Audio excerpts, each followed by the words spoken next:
ओम नमः भगवते वासुदेवाय। ओम नमः भगवते वासुदेवाय।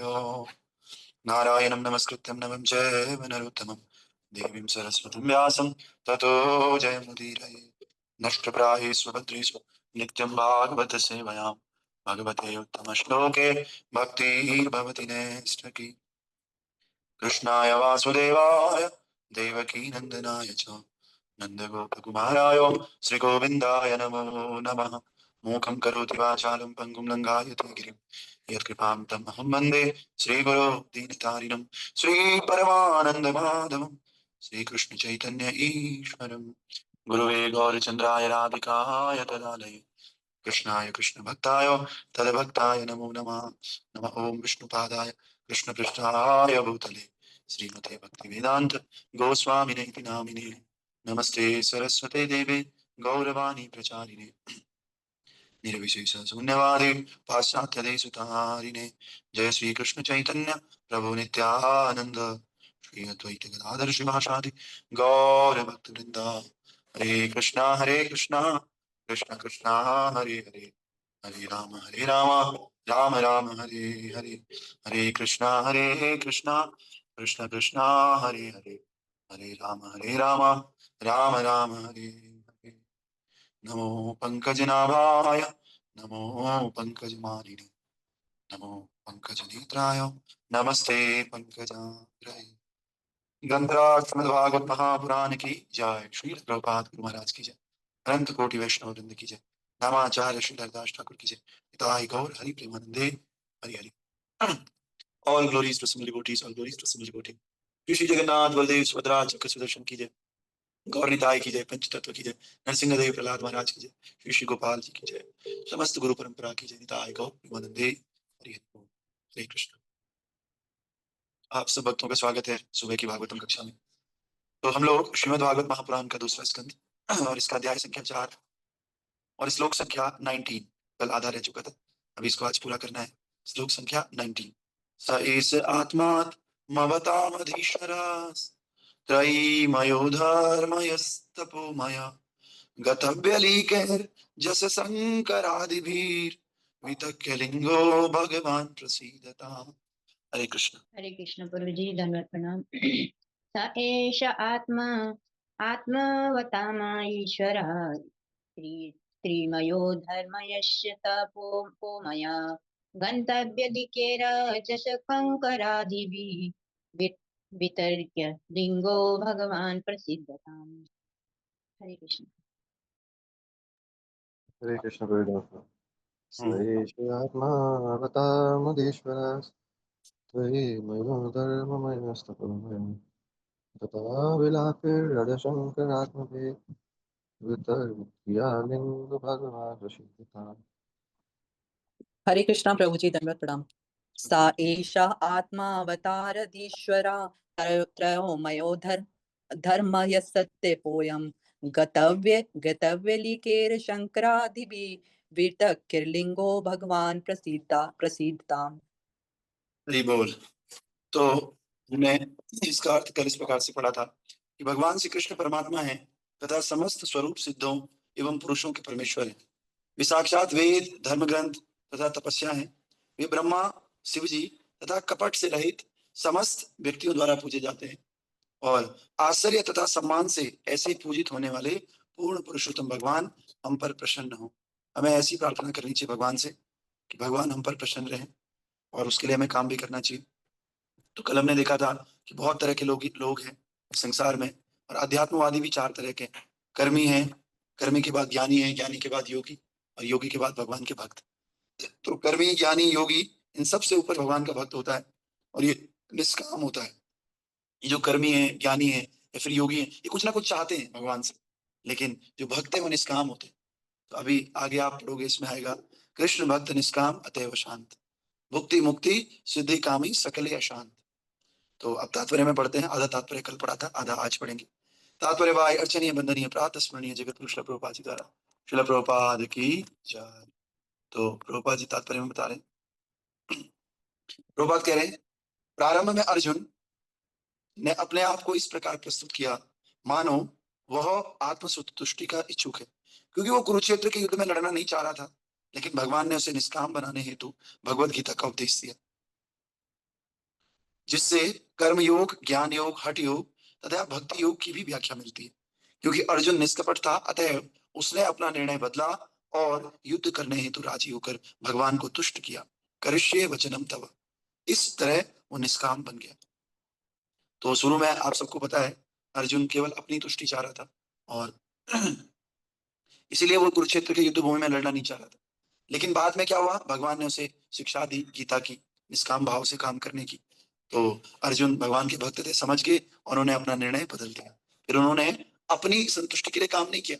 उनकी पर्सनल इच्छा तो ये थी कि वो युद्ध ना करें, लेकिन उन्होंने भगवान की इच्छा से युद्ध किया, तो इसलिए वो निष्काम हो गया। हम लोग भी निष्काम भक्ति कर सकते हैं अगर हम भगवान की इच्छा के लिए कार्य करते हैं। तो अभी कहीं ना कहीं हमारे अंदर अपनी आत्मतुष्ट संतुष्टि रहती है, इसीलिए हम भक्ति में प्रगति नहीं कर पाते। हमको भगवान की इच्छा को संतुष्ट करने के लिए कार्य करना है। यहाँ पर ब्रह्मा तथा शिव जी के उदाहरण विशेष रूप से दिए गए, क्योंकि ब्रह्मा, शिव जी, श्रीमती लक्ष्मी तथा चारों कुमार, ये चारों निष्काम वैष्णव संप्रदायों के अग्रणी हैं। ये सभी सारे छल कपटों से रहित हैं। श्री राजीव गोस्वामी गत्य लीके शब्द की व्याख्या प्रोक्षित कहतव के रूप में करते हैं, जिसका अर्थ है वे समस्त कपटों से मुक्त हैं। और श्री चैतन्य चरितामृत में कहा गया है, कृष्ण भक्त निष्काम अतएव शांत, भुक्ति मुक्ति सिद्धि कामी सकले अशांत। जो लोग अपने पुण्य कार्यों के लिए सकाम फल चाहते हैं, जो मुक्ति चाहते हैं और जो सर्वोपरि में तदाकार होना चाहते हैं तथा जो योग की सिद्धियों के इच्छुक हैं, वे सभी अशांत हैं, क्योंकि वे अपने के लिए कुछ ना कुछ चाहते हैं। लेकिन भक्त तो पूरी तरह शांत होता है, क्योंकि उसे अपने लिए कुछ भी नहीं चाहिए और वो भगवान की इच्छा पूरी करने के लिए सदैव उद्यत रहता है। अतः निष्कर्ष ये निकलता है कि भगवान सबके हैं, क्योंकि उनकी अनुमति के बिना कोई भी इच्छित फल प्राप्त नहीं कर सकता। किंतु जैसा कि भगवान ने भगवत गीता में कहा है, वे ही सबको ऐसे फल प्रदान करने वाले हैं, क्योंकि वे सबके वेदांतियों के, कर्मकांडियों के, धार्मिक नेताओं के, तपस्वियों के, आध्यात्मिक उन्नति के लिए प्रयत्न करने वालों के, है ना। लेकिन अंतोदगत्वा निष्कपट भक्त ही उन्हें प्राप्त कर पाते हैं। इसीलिए श्रील सुखदेव गोस्वामी ने यहाँ पर भक्तिमय सेवा पर विशेष बल दिया है ना। तो भक्तों, हम सब लोग शांति ढूंढ रहे हैं संसार में, लेकिन जब तक हम अपने लिए काम करते रहेंगे तब तक हमें शांति नहीं मिलेगी, क्योंकि भगवान के लिए काम करना शुरू करते ही हम लोग शांत हो जाते हैं। तो इसलिए हम सबको एक फिलोसफी बना देनी है कि हम सबको भगवान के लिए काम करना है। तो ये it is very difficult in initial phase. शुरुआत में बहुत दिक्कत है, ये समझना ही बड़ी दिक्कत है कि भगवान के लिए कैसे काम कर सकते हैं। बहुत मुश्किल है। मैं कमाने जा रहा हूँ तो अपने अपने लिए जा रहा हूँ, अपने परिवार के लिए जा रहा हूँ, भगवान कहाँ से बीच में आ गए, है ना। एक्चुअली हम भगवान को और अपने आप को अलग अलग समझते हैं और हम सोचते हैं मंदिर के लिए जो हम काम करते हैं वही भगवान के लिए, उसी में भगवान खुश होते हैं। तो हमें क्या करना होगा, जीवन के हर एक चीज को भगवान से कनेक्ट करना ही पड़ेगा, तब जाकर के हम भगवान के लिए काम करेंगे और भगवान की इच्छा को संतुष्ट करने के लिए काम करेंगे, तो फिर हम शांत रहेंगे। और इसके लिए हमें उनको जानना है। आप सबको पता है, भगवान कह रहे हैं ज्ञात्वा माम शांति पृच्छति, कि किसी भी व्यक्ति को इस संसार में किसी भी तरीके से शांति नहीं मिल सकती है जब तक वो मुझे नहीं जानता है। जब वो मुझे जानता है तो उसको शांति मिलती है। मुझे जानता है तो मेरी इच्छा को पूरी करने के लिए काम करता है। अब आप देखिए, अर्जुन को कितना अशांति थी, अर्जुन कितना बेचैन हो रखा था, रो रहा था, आंसू निकल रहे थे आंसू से, बड़ा बेचैन था, कंफ्यूज था, क्या करूं क्या ना करूं। लेकिन उसने एक काम किया। क्या किया? भगवान की इच्छा के अनुसार काम किया। भगवान की इच्छा थी कि अर्जुन युद्ध करे और उसने युद्ध किया, युद्ध करके शांत हो गया। समझ रहे? इसी प्रकार हम सबको भी जीवन में बहुत सारी कंफ्यूजन होती, लेकिन हमको एक बात ध्यान रखनी है, हमारी शांति केवल भगवान के अनुसार कार्य करने से हो सकती है। और भगवान की इच्छा कहाँ पर होती है? भगवान की इच्छा शास्त्रों में बताइए भगवान कि मेरी इच्छा है, क्या इच्छा है? मन्मना भव मद भक्तो मद्याजिमाम नमस्कुरु, मेरे भक्त बनो, मुझे नमस्कार करो।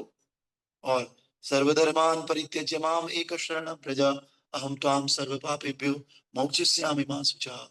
भगवान की दो इच्छाएं हैं कि भाई मेरे भक्त बनो, मुझे नमस्कार करो, दुनिया के ये फालतू के सारे झंझटों को छोड़ करके एकमात्र मेरी शरण में आओ, तो मैं तुम्हें सारी समस्याओं से मुक्त कर दूंगा, है ना। तो इस तरह से हम सब लोगों को ये बात समझनी होगी, शांति जीवन में केवल कृष्ण लेकर के आ सकते हैं, केवल भगवत विज्ञान हमें शांत बना सकता है। बाकी संसार में कोई वस्तु ऐसा नहीं है जो हमें शांत बना सके।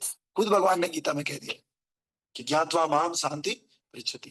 तो हम लोगों का जो ये भागवतम पढ़ने का प्रभुपाद जी ने बहुत सुंदर अवसर दिया है। प्रभुपाद ने कहा है कि आप सबको सुबह उठ करके भागवत पढ़ना है, नित्यम भागवत सेवया, रोज भागवत पढ़ना है। तो इसलिए प्रभुपाद जी की आज्ञा का पालन करना है, हम सबको रोज भागवतम पढ़ना है।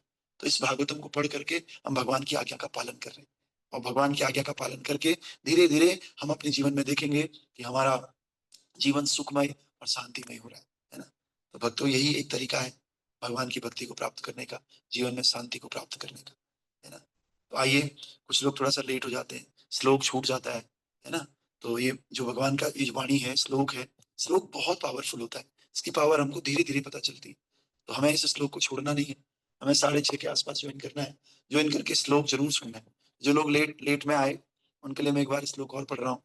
सो एष आत्मात् ममतामधीश्वर त्रयीमयो धर्ममयस्तपोमयः गतव्यलीकैर्जसङ्करादिभिः वितक्य लिंगो भगवान प्रसीदताम्।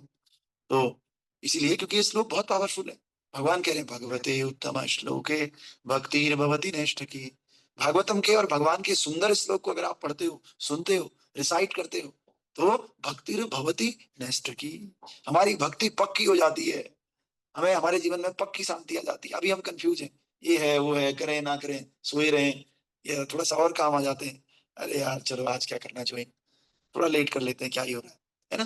तो इस तरह से ये कंफ्यूजन सारे मिट जाते हैं, भक्ति में हम पक्के हो जाते हैं। क्या करने से? भगवते उत्तम श्लोके, इन श्लोकों को पढ़ने से भक्ति में हमारी निष्ठता आ जाती है, निष्ठा आ जाती है, और ये हमारे जीवन में बहुत ही ड्रास्टिक चेंज लेकर के आती है। इसलिए आप सब लोग 6:30 बजे ये केन प्रकार आ जाओ, आकर के आप लोग ये श्लोक जरूर सुनो। पहले तो बोलने का भी प्रयास करो, बोल नहीं सकते अगर तो कम से कम सुन लेंगे, सुनने का भी वही फल होता है जो बोलने का होता है। तो इसलिए सुनने से भी उद्धार हो सकता है ना। तो आइए अभी मंगल आरती करेंगे। कल का श्लोक है, कल हम देखेंगे कि भगवान श्री कृष्ण समस्त भक्तों के पूजनीय हैं, यदुवंश के अंधक हैं, वृष्णि जैसे समस्त राजाओं के रक्षक हैं, और सभी लक्ष्मी देवियों के पति हैं, समस्त यज्ञों के निर्देशक हैं, समस्त जीवों के अग्रणी हैं, समस्त जितनी भी हमारे लोगों की बुद्धि है, इन बुद्धि के स्वामी भी भगवान श्री कृष्ण है, समस्त दिव्य एवं भौतिक लोगों के अधिष्ठाता तथा पृथ्वी पर परम अवतार है, सर्वी सर्वा है, वो भगवान श्री कृष्ण मुझ पर कृपालु हो, मुझ पर कृपा करें, है ना। ऐसा हमने देखा। तो भक्तों ये चतुर्मास चल रहा है, आप सब लोग जानते हैं। तो कल लोकनाथ गोस्वामी जी का तिरुभाव है। लोकनाथ गोस्वामी बहुत महान संत है, नरोत्तम दास ठाकुर के गुरुदेव है। और परसों सैटरडे को इस्कॉन और का इनॉग्रेशन इनकॉर्पोरेशन हुआ था यूएसए में, यूनाइटेड स्टेट ऑफ अमेरिका, है ना। अमेरिका में प्रभुपाद जी ने इस्कॉन की स्थापना की थी परसों, है ना। परसों मीन्स परसों वाली डेट पे। तो कल भी हम थोड़ा लोकनाथ गोस्वामी जी के बारे में सुनेंगे। परसों हम इस्कॉन कैसे कैसे स्टेब्लिश हुआ, वहां पर कैसे प्रभुपाद जी ने ये सब करके वहां पर भक्ति की धारा को स्टार्ट किया, वो भी हम सुनेंगे। उसके बाद संडे, और संडे के बाद और भी बहुत सारे फेस्टिवल्स हैं, है ना। तो आप सब लोग रोज आइए। आप देखोगे, देखो दो तरह के भागवत है, एक है ग्रंथ भागवत जो हम रोज पढ़ते हैं, इसको ग्रंथ भागवत बोलते हैं, और एक दूसरे होते हैं भक्त भागवत।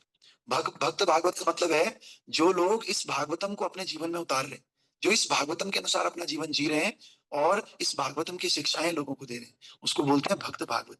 दोनों ही भागवत महत्वपूर्ण है, हमें दोनों का संग करना है। इसीलिए हम क्या करते हैं, हमारे यहाँ कल्चर है कि ये भागवतम तो पढ़ते ही हैं, साथ में जो भक्त भागवतम है उनको, उनके बारे में भी पढ़ते हैं, उनके बारे में भी श्रवण करते हैं।